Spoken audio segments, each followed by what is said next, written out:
நம்ம ஐயா ரூபா பாலாஜி 10 ரூபா பாலாஜி அவர்கள் கரூரிலே மனித பட்டி ஒன்று தொடங்கி இருக்கிறார். அது எதற்காக? கரூர் சட்டமன்ற தொகுதியில் ஒவ்வொரு வார்டிலும் ஒரு மனித பட்டி அமைக்கப்பட்டு வருகிறது என்றும் வாக்காளர்களை மனித பட்டிகளில் அடைத்து வைத்து மற்ற கட்சியினர் அணுகாத வகையில் திமுக ஏற்பாடு செய்துள்ளதாகவும் அதிமுக தரப்பில் புகார் அளிக்கப்பட்டிருக்கிறது. இந்த செய்தியை நாம் பார்த்து வருகிறோம்.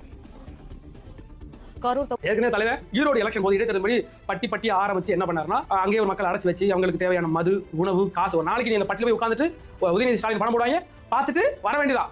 2 வேளை பிரியாணி போடுவாங்க, காலையில இட்லியும் குடல் கறி போடுவாங்க, வரும்போது 500 1000 பணத்தை கொடுத்தாங்க. நடந்துச்சுங்க. இப்போ அதே மெத்தட் இங்க ஃபாலோ பண்ண போறாப்ல, அதே மாதிரி நடந்துட்டு இருக்கு. இது வந்து நேற்றுக்கு போயிட்டு தேர்தல் அதிகாரிகள் போய் ரவுண்ட் பண்ணி பார்த்துருக்காங்க. இதெல்லாம் பெரிய அளவில் நடக்க போது. கரூர்ல மட்டும் கிடையாது. இந்த கரூர் மெத்தட் எங்க பார்த்தா நடக்க போது. பல திருமண மண்டபம் புக் பண்ணிட்டாங்க. கடந்த ஒரு மாசத்துக்கு கல்யாணம் வைக்காதீங்க, கல்யாணம் மண்டபம் கிடைக்காது. எல்லாம் சரி 10 ரூபாய் புக் பண்ணிட்டு இருக்கிறாப்ல. எல்லாரும் மண்டபத்துக்கு போக உட்காருங்க, சொல்லிட்டு கதை பேசிவிட்டு சாப்பிட்டுட்டு வரும்போது பணத்தை வாங்கிட்டு வாங்க. ஆம்பளை பசங்க எல்லாருக்கும் வீரன் சரக்கு கிடைக்கும் குடிச்சிட்டு வாங்க. இதே மாதிரி தான் பண்ண போறாங்க. இதெல்லாம் மக்கள் பார்த்துக்கிட்டு இருக்காங்க. எல்லாருக்கும் தெரியும்ல, ஏதோ ஒரு ஊர்ல நடக்குது, ஏற்கனவே ஈரோட்டில் நடந்துச்சு அப்படிங்கிறது நம்ம பார்த்துக்கிட்டோம். அதன் விளைவாக இன்னைக்கு எங்க பார்த்தாலும் பரவி இருக்க அப்படிங்கிற பட்சத்தில் தேர்தல் ஆணையம் எந்த அளவுக்கு கருத்தில் கொண்டு இதெல்லாம் தடை செய்ய போகிறது அப்படிங்கிறது பொறுத்து தான் நம்ம பார்க்கிறோம்.